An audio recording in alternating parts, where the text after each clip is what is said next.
This is section 3.1, identifying pairs of lines and angles. So the first thing is some vocabulary. We have parallel lines, which are two lines that do not intersect and are coplanar. Remember, coplanar means they're in the same plane.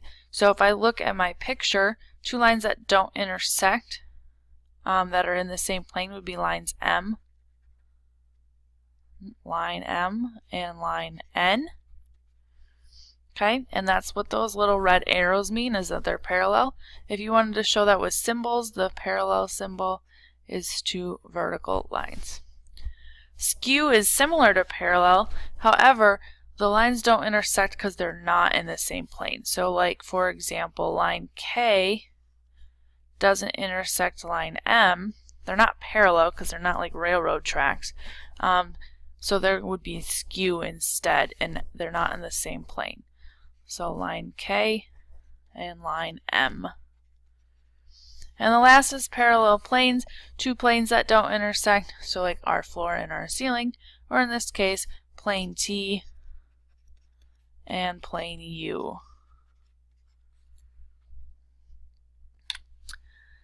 Which lines or planes in the figure appear to fit the description? So we're thinking of each segment as part of a line, just like they did with CD.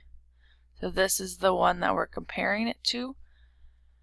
Now, it looks like all of these, they contain point A. So if they don't have A in them, then it's not going to fit our description. So let's look. Lines parallel to CD containing A. So CD is on the top left. So parallel would be the top right of my box. So that would be AB. Now there's other lines that are parallel to CD, like the two bottom parts of my box, but those don't have point A in them, so those don't count, because they said it had to have point A. So skew to CD, okay, means it's not going to intersect CD, and it has to go through A. So we already did AB, that was parallel. We have two other lines. AH goes vertically. Okay, and if you notice, that one is not going to intersect CD over here. We also have AG, which is not going to intersect CD either. So we need both of those. Okay, the next one says perpendicular. Remember, perpendicular means 90 degrees. So here's my right angle, and this line over here, AD, goes through A and makes a right angle with CD. The last thing says planes parallel to EFG that contain A. So EFG are on the bottom of my box. So that's talking about this bottom plane down here. So parallel to the bottom of my box would be the top of my box, which is good because A is on the top. So you can pick any three letters to describe the plane that are on top. I'm going to say A, B, C. Okay, so we have a couple postulates. We have the parallel postulate. If there is a line, let's call it L, and a point not on that line, then there is exactly one line that I can draw through that point so that it will be parallel. So remember, we can draw those arrows for parallel to line L. If I was to just change it just a tiny bit, then those would end up intersecting instead of being parallel. So same idea with perpendicular. If I have a line and a point not on that line, I could draw exactly one line through that point so that those two lines would be perpendicular or form a right angle. Okay. Alright, the last part of this lesson about angles and transversals. So what is a transversal? A transversal is a line that intersects two or more coplanar lines at different points. So we have two lines, L and M. This line here diagonally intersects both of those, so that would be called the transversal. And a lot of times that line is called T for a transversal. So we're going to be doing angles on transversals, and we're going to have to look at groups of angles. So there's 4 angles in each group, and you'll have to be talking about relationships among two angles, one in each group. So the first type of angles is corresponding angles. So corresponding angles are in corresponding positions, which mean in the same spot in each group. So if I have my top group of 4 angles and my bottom group of 4 angles, they should be in the same spot. So angles 2 and 6 are one example of corresponding angles. Okay, in this picture, you could have also done the top left pair, the bottom left pair, or the bottom right pair. You just have to have the same spot. So in this example, 2 and 6 are in the top right spot of each group, so those would be corresponding angles. The next type of angles are alternate interior angles.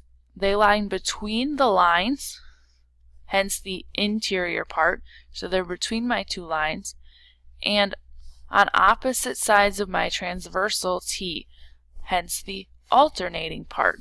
So alternate means opposite sides of my transversal, interior means between them. So if you notice, these two angles are on opposite sides of my transversal, and they're between my two lines.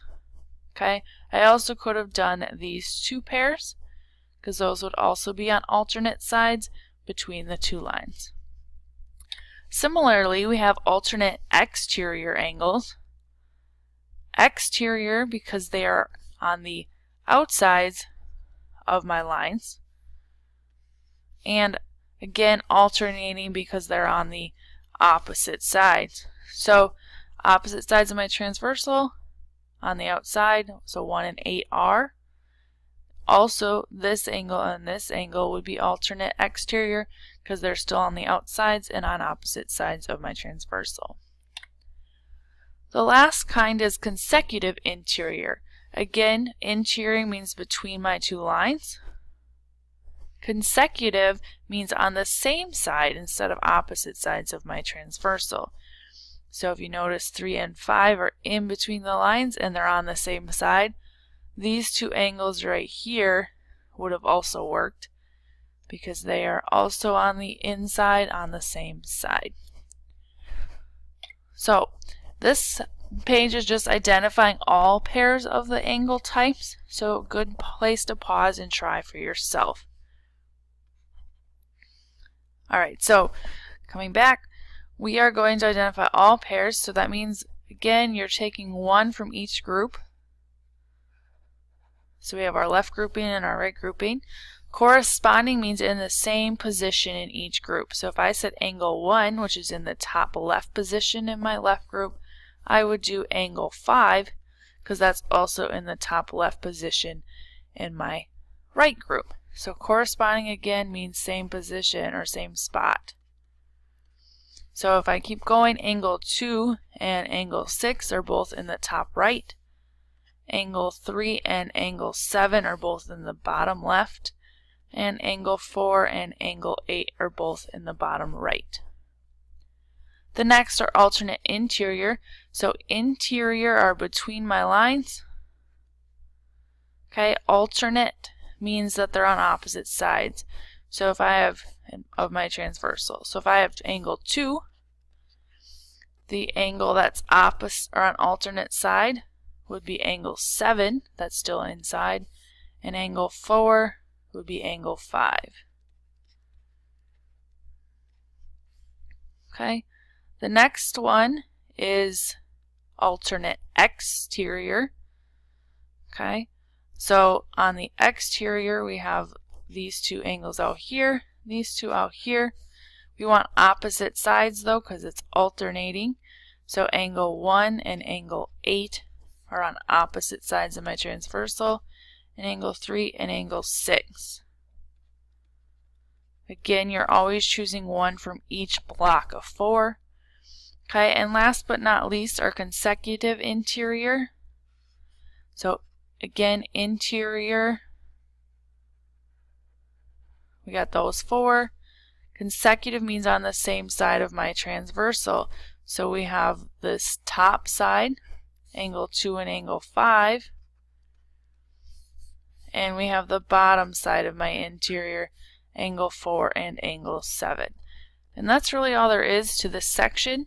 You just need to memorize what these 4 angles mean: corresponding alternate interior, alternate exterior, and consecutive interior. So a good way to do that again is looking at the words alternate, consecutive, and what interior and exterior mean.